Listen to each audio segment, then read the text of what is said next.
You're listening to the Weekend Sport Podcast with Jason Pine from News Talk ZB. As we do around this time every Sunday afternoon, we catch up with James McOnie out of Sky Sports. Very good afternoon, James. How are you? Yeah, good, thanks, Elliott. Nice to hear those Auckland A-League names rolling in. Have you got a favourite so far? Look, I'm sort of pushing for the Auckland Orcas. You know, I think like we said last week, it didn't work in league, so let's get it going. There's some good synergies. You do see them in the Hauraki Golf, and failing that, the Auckland Shags. Sure, why not? The Auckland Shags. That'll get people going. Speaking of getting people going, the Phoenix 2 from 2 last night in Auckland at Mount Smart Stadium. What do you reckon?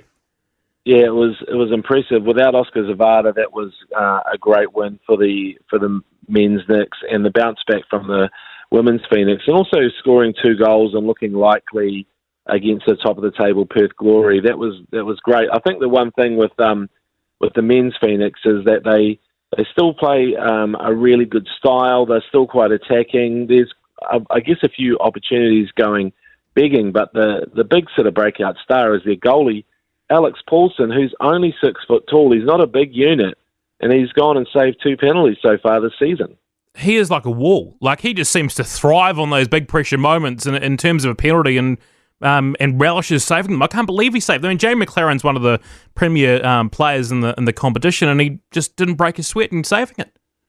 Well, he's the A-League record holder now, isn't he, Jamie? I think he's the guy who's scored the most goals. So really, for him to do his homework, to read it so well, and of course, you look for the back foot. It was like he did it perfectly. That was behind the line, basically, before the penalty was taken. So as the penalty was taken, and I thought that he seems confident back there.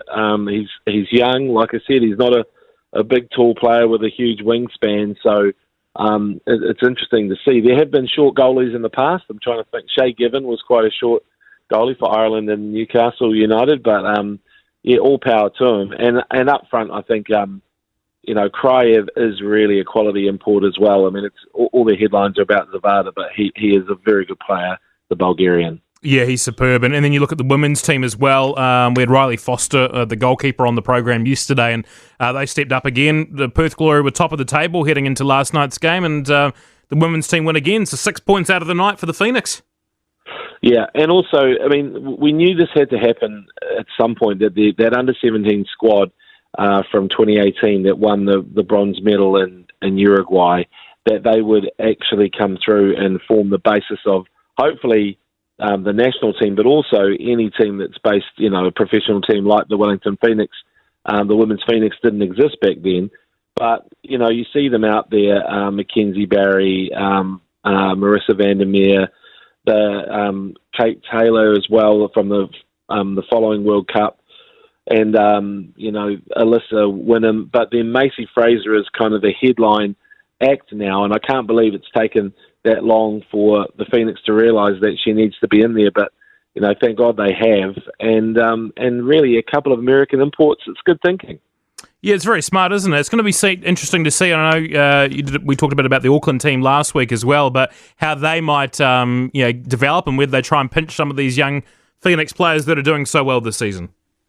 Yeah, well, that's the problem. I mean, and even whenever you start a professional team in New Zealand, you do have to just accept that the top talent are going to go overseas. It's just the way it is.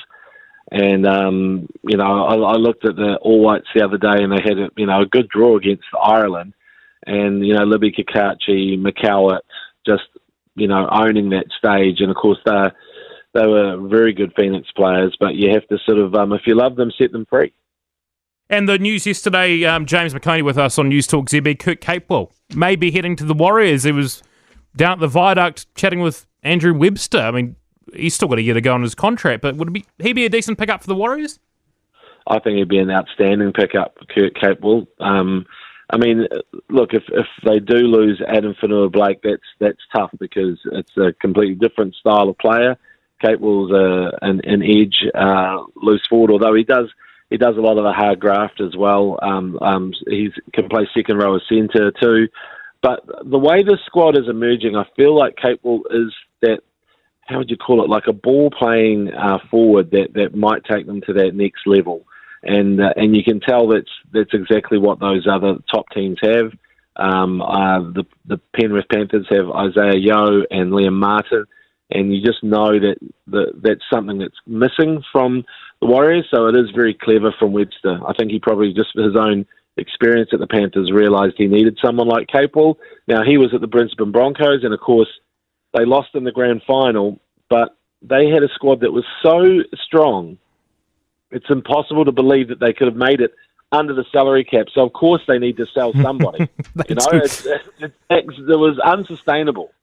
Very unsustainable. And what I like, and I know Webster had a relationship with him Penrith, but it does show that, Andrew Webster's the kind of player that these players, his top players are willing to jump over the ditch and actually have a chat with.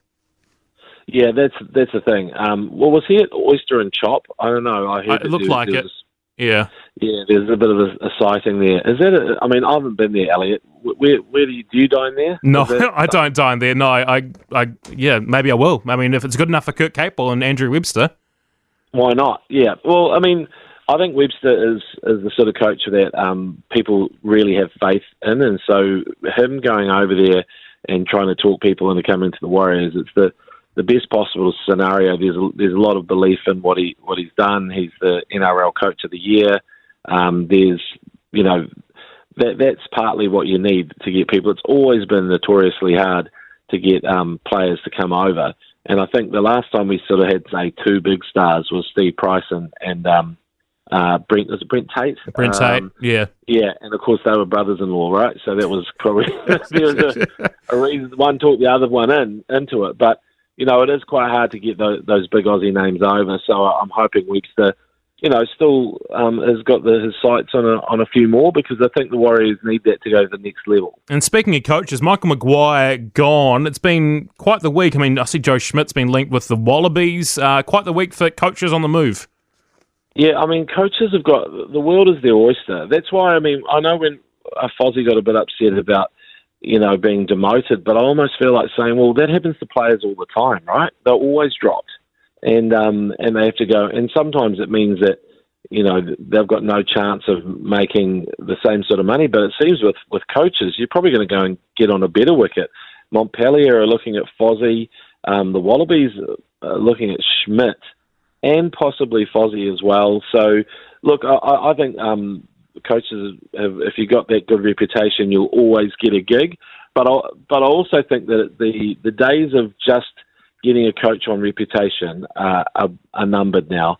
The way that the Wallabies were burnt by Eddie Jones, and there's been a few other big names who have just sort of ended up being a flop because they haven't gelled. I think there's going to be a lot more, what would you call it, psych testing, compatibility tests, and just to see if they're going to fit into that culture. Well, yeah, maybe you just sort of... A good coach isn't always a good coach. It depends on the systems and various things. And, look, players seem to love Michael Maguire, but clearly New South Wales wanted him as well. Yeah, and that's a gig that... look, it's 3 games a year. I'm sure he's on a great wicket, but the bonus for winning is even higher. He can stay at home and just and choose, and it's always an amazing puzzle, isn't it, choosing the New South Wales team? But I also feel like the days of, I guess, the gruff old grumpy coach, they might be numbered as well, and maybe the coach who gives the hairdryer, the yelling in the face, because I don't think players coming through these days respond to that anymore. I don't think you can get away with it. So. Look, Wayne Bennett is probably the one guy who rode that the gruff coach, the Clint Eastwood of rugby league, and it worked, and everyone seemed to love him. But I just don't know if you could put back in one of those guys who's just a real old sort of like old school coach. There's different methods now. You just can't yell at people anymore. You can't. James, been a pleasure chatting. Thanks very much for your time as always on a Sunday afternoon on News Talk ZB. Cheers, Elliott. All the best, mate. Catch you soon. James McOnie joining us on News Talk ZB. It's interesting about the old hairdryer treatment that James is mentioning there. I don't know how many of you watched Beckham in that documentary, and there's bits of Alex Ferguson, and he was clearly a coach of his time. I'm not sure he'd work in the Premier League now, the old hairdryer treatment at half-time. some of his tactics around how he dealt with Beckham. Obviously, Beckham didn't agree with him always. Certainly don't have many of those sort of coaching breeds around. Wayne Bennett, and obviously, as James mentioned, in NRL, but not many of those sort of fellas around at the moment. Times change, obviously. For more from Weekend Sport with Jason Pine, listen live to News Talk ZB weekends from midday or follow the podcast on iHeartRadio.